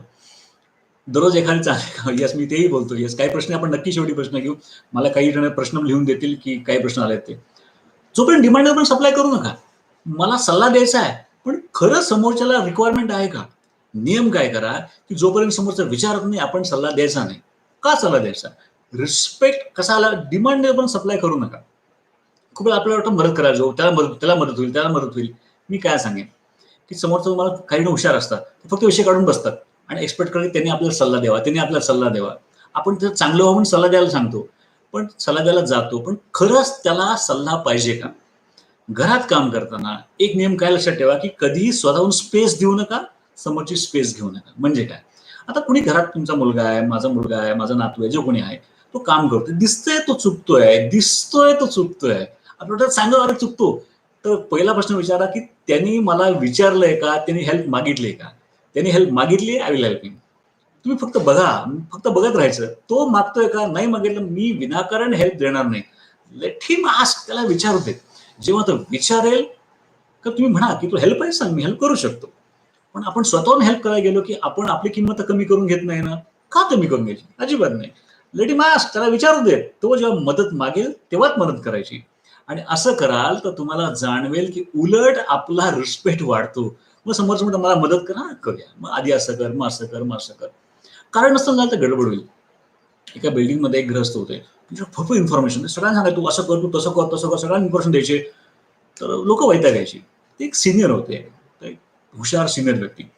त्यांनी त्याला म्हटलं, "अरे तू इकडे ये." मित्र-मित्र होते. म्हणे, "तू इकडे ये." तू सगळ्यांना सांगतो, तुझ्याकडे खूप नॉलेज चांगलं आहे. हे इमोशनल हायजॅकमध्ये उदाहरण मी सांगतोय. तर ते म्हणले, "खूप चांगलं इन्फॉर्मेशन. तू अशी नको देऊस. तू काय कर म्हणे, आपण तू रेट लावू. तू ना पैसे घ्यायचे. कन्सल्टन्सी सुरू कर." म्हणजे कसं? म्हणजे सोसायटीमध्ये आपण टेबल लावू, खुर्ची तुला देतो. तू जो येईल ना त्याला छान सांग. मग त्यांनी बोर्ड लावला की इथं उपदेश मिळेल. फ्री, फुकट. कोणीही आलं नाही. तर ते म्हणे, "अरे कुणीच येत नाही." म्हणलं, "अरे फुकट दिलं म्हणून असं होतं. एक काम करू, म्हणजे आपण पैसे चार्ज करू." तो म्हणे, "आत पैसे चार्ज करू." मग बोर्ड लावला की ₹100 ला उपदेश फ्री. म्हणजे आता तुला किंमत मिळेल मग. तर सगळे बोर्ड बघून हसायचे की ₹100 मध्ये कन्सल्टन्सी, एक उपदेश मिळेल ₹100 मध्ये. हसून निघून गेले. पण लोकं हसतात माझ्याकडे, म्हणजे रेट जास्त वाटतोय. ते सिनियर म्हणले, "रेट जास्त वाटतोय. तू असं कर, उद्या ₹50 रेट लाव." ते ₹50 रेट केला. तरी कोणी आला, लोकं हसतायत. म्हणे ₹20 रेट कर, ₹20 रेट केला, तरी कोणी येईना. ₹10 तरी कोणी येईना. गडबड झाली. म्हणजे हे काय होतंय की यांना कळत नाही. असं करू, एक बोर्ड लाव की उपदेश मिळेल आणि बरोबर मी ₹10 पण देईन. लोकांना काय होईल, ₹10 साठी लोकं येतील आणि त्यांना कळेल की तू किती छान उपदेश केलास. बरं मग म्हणे मग ते येतील. लोकं आली, लोकांचं ऐकून घेतले. इकडून ऐकून तिकडून सोडून गेले, ₹10 गेले, निघून गेले. लोकं पैसे घेऊन जातात, माझं कोणी ऐकत नाहीये. मग तर रिअलाईज झालं, की येस जोपर्यंत डिमांड नाही तोपर्यंत सप्लाय करू नका. आणि फॅक्ट आहे. डिमांड शिवाय कधीही सप्लाय करू नका. माझ्याकडे खूप नॉलेज आहे, खूप इन्फॉर्मेशन आहे. सगळं आहे, मान्य आहे. डिमांड आहे का? डिमांड आल्यास मी सप्लाय करेन. काही फुकट सल्ला घेणं चालणे नको. हेच अशक्य, असंच आहे, असंच आहे. आणि हे फक्त सगळं सांगितलं, हे फक्त ज्येष्ठांसाठी नाही, सगळ्यांसाठी आहे. Let me revise. जवळपास आपण 1 तास 10 मिनिटं झाले बोलतोय. आणि रिवाइज करताना काही प्रश्नांचे प्रश्न पण मी घेतो. काही प्रश्न असेल तर येस. इमोशनल हायजॅक एक सुंदर अनुभव. येस एकाची येस, तुम्ही पुस्तक वाचलंय. Thank you. येस. तर एकदम रिवाइज करतो मी काय-काय सांगितलं. आणि मग काही प्रश्नांचा आपण नक्की घेऊ. तोपर्यंत काही प्रश्न असेल तुम्ही टाइप करा, हरकत नाही. सगळ्यात महत्त्वाचं काय? मी सुरुवातीला सांगितलं की एज थिंकिंग, हॉनेस्ट थिंकिंग. जेव्हा आपल्यासमोर कुठलीही घटना घडते, चांगली, वाईट दोन्ही असते, तर लगेच आपलं मत बनवू नका. प्रामाणिक विचारसरणी काय सांगते? हॉनेस्ट थिंकिंग काय सांगते? व्याख्यान, लेक्चर, प्रोग्राम नाही. काही प्रसंग आला तर फक्त आधी सांगा की मला सगळं समजू देत, सगळं उमजू देत. मग मी ठरवेन चांगलं आहे का कमी चांगलं आहे का जास्त चांगलं आहे. आपण पटकन रिॲक्ट करतो. वेट, रिॲक्ट करतो. थांबा, सगळं समजून घेऊया. हा एक महत्त्वाचा ॲक्शन प्लॅन होता. मग जो पहिला ॲक्शन प्लॅन जो मोठा दिला, की काही झालं तर काय लावायचं नाही, तर भंडारा लावायचा नाही. माझ्या चेहऱ्यावरचं स्माईल जाता कामा नये. येस, पेंडिंगचं बुक नक्की सांगतो मी. पेंडिंगचं बुक मी नक्की सांगतो. मला कोणी असिस्ट असेल ते इथं पुस्तक आणून देतील, मला दाखवता येईल अशी पुस्तकं. कानमंत्र पुस्तक आहे, मी नक्की दाखवतो. नंबर 2, स्माईलच्या वर दुसरा महत्त्वाचा मुद्दा, काही झालं ते लक्षात घ्या, की फॅक्ट ऑफ लाईफ काय आहे, की माझी पुढची पिढी ही त्यांच्या पुढच्या पिढीवर प्रेम करणार आहे. ही फॅक्ट आहे. लेट मी ॲक्सेप्ट दिस, की माझी पुढची पिढी ही त्यांच्या पुढच्या पिढीवर काम करणार आहे. हे घडणार आहे. जसं त्यामुळे माझा चेहरा भंडारता कामा नये. मी काही झालं स्माईल देणार. आणि स्माईल देताना नियम काय? समोर कोणी आलं की छान स्माईल द्या. तुम्ही इनपुट दिलं, स्माईल दिलं की समोरनं येतच. तुम्ही इनपुट देणं फक्त आवश्यक आहे. ग्रेट. तिसरा जो ॲक्शन प्लॅन जो मी दिला, तो सगळ्यात महत्त्वाचा, की तुमचा इकिगाई काय आहे? तुमच्या आयुष्यात एक छंद आहे का? मी अनेक उदाहरणं दिली. एक डॉक्टर वैद्य आहेत, ते स्वतः डॉक्टर आहेत. ते दुपारी पेंटिंग करतात. ते पेंटिंग शिकले. त्यांनी चांगल्या पद्धतीने पेंटिंग शिकले आणि पेंटिंग फक्त शिकले नाहीत, त्यांनी पेंटिंग करायला सुरुवात केली. हा माणूस प्रचंड बिझी असतो. माझ्या मते त्यांचं 75च्या वय असेल, अजून ते प्रॅक्टिस करतात, दुपारी पेंटिंग करतात. हे कसं घडलं? कारण मला माझ्या आयुष्यात एक छंद जोपासायचा हा भाव आतमध्ये. मी पुलंचं वाक्य सांगितलं, की तुम्हाला छंद कसं जगायचं? जगायला शिकवेल. जगायला शिकवेल, उद्देश जीवनाचा कळून देईल तुम्हाला तो. आणि यासाठी खूप काही मोठं करायचं नाही, गरज नाही. कोणी तुमच्या घरात एक लेडीज मला माहिती आहे, त्या आमच्याकडे आल्या होत्या. तर त्या काही दिवस राहिल्या होत्या. तर त्या म्हणल्या, माझ्या बायकोला म्हणल्या, की "तू तू असं कर, सगळ्या जुन्यातल्या घरातली बेडशीट अशी मला काढून दे." म्हणे, "का दे?" म्हणे. आणि त्यांनी भराभरा त्या गोधड्या शिवायला सुरुवात केली. तर आधी म्हणले, "कोण मग गोधड्या वापरणार आहे?" इतक्या सुंदर शिवल्यात. मी म्हटलं, "अहो, तुम्ही हा व्यवसाय सुरू करा. प्रचंड चालेल, प्रचंड चालेल." आणि त्या शांतच बसत नव्हत्या की हेच कर तेच क्लीन कर. त्या ज्या जितक्या दिवस आमच्याकडे होत्या तितक्या दिवस त्यांनी इतक्या गोष्टी छान छान करून गेल्या की त्यांना प्रत्येक म्हणजे तुम्ही आमच्याकडे राहिलाय आमच्याकडे राहिलाय आमच्याकडे राहिलाय. कारण आणि ते हॅपीली करायचे आनंदाने करायचे म्हणजे हा तो त्यांचा छंद आहे. तुमचं स्किल्स काय हे ओळखा आणि त्यात तुम्ही फक्त इनपुट द्या. फक्त काम छोटं मोठं नसतं. काम काम असतं. एखादी सुंदर भाजी बनवणं हे पण एखादं एकीके असतं. स्वयंपाक करणं एकीके असतो. छोटंसं गार्डन करताय, छोटं बाग करताय. ऑर्गॅनिक खताविषयी डॉक्टर लायटनचं एक्झाम्पल दिलं मी. कुणी गीतेचे श्लोक पाठ केले, कुणी जाऊन शेती बघायला सुरुवात केली, तिथे डेव्हलपमेंट केली आणि त्यांना शेतीतलं काही माहीत नव्हतं. त्याचं एक्झाम्पल दिलं ना मी दिवाकर महावसंत दिवाकर. शेतीतलं काहीच माहीत नव्हतं. शिकले, लर्न केलं. फक्त अभ्यासावरती आणि एक्सलंट.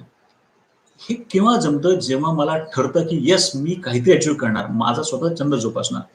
नंबर 3 त्याच्याबरोबर मी जर सांगितलं की जोपर्यंत डिमांड नाही तोपर्यंत क्वेश्चन्स आले इथलेच क्वेश्चन्स काही लिहून माझ्या बरोच लोकांना मी नक्की घेतो.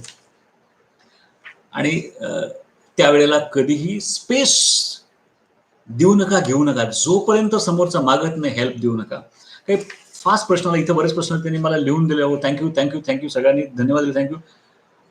हॅपी एंडिंगसाठी काय करावे उत्तरासाठी काय करावे तर फक्त तुम्ही एक छंद जोपासा असा छंद जो तुम्हाला हॅपी करेल. व्यवसाय काम करताना पॅरलली असं सुरू करा. आणि नंबर 2 तुमच्या चेहऱ्यावर काही आलं तरी भंड लागता कामा नये. पेरेंटिंगवर एखादे पुस्तक सांगा. अनेक पुस्तकं आहेत इथं तारण दिलीस. इथं कानमंत्र आईबाबांसाठी एक छान पुस्तक आहे तुम्ही याचं नक्की घेऊ शकता. याच्यात जवळपास 24 आवृत्ती आल्या आहेत. Best book available. ही सगळी पुस्तकं ऑनलाईन अवेलेबल आहेत. कुठे ऑनलाईन अवेलेबल आहेत. आणि एक तुम्हाला नंबर मी दाखवतो. या नंबरवर मी व्हॉट्सअप केला तर मगाशी मला नगरकर म्हणलं की लोकांना घरपोच पुस्तक कशी मिळतील. हा एक नंबर मी तुम्हाला दाखवतो. या नंबर फक्त व्हॉट्सअप करा घरपोच येतील किंवा मनोज अंबिके ऑनलाईन टाईप करा अमेझॉन पुस्तक अवेलेबल आहे. हे एक पुस्तक छान आहे कानमंत्र आईबाबांसाठी. दुसरं मुलांची बुद्धिमत्ता विकसित कशी करायची याच्यावर एक पुस्तक आहे. 21 बुद्धिमत्ता म्हणून एक पुस्तक आहे. हे तुम्ही घेऊ शकाल. हे ऑनलाईन अवेलेबल आहेत किंवा मुलांसाठी 101 प्रभावी सवयी हे एक पुस्तक अवेलेबल आहे. पेरेंटिंगची 3 पुस्तकं मी सांगितली. हो थँक्यू थँक्यू कोच साहेब नमस्कार.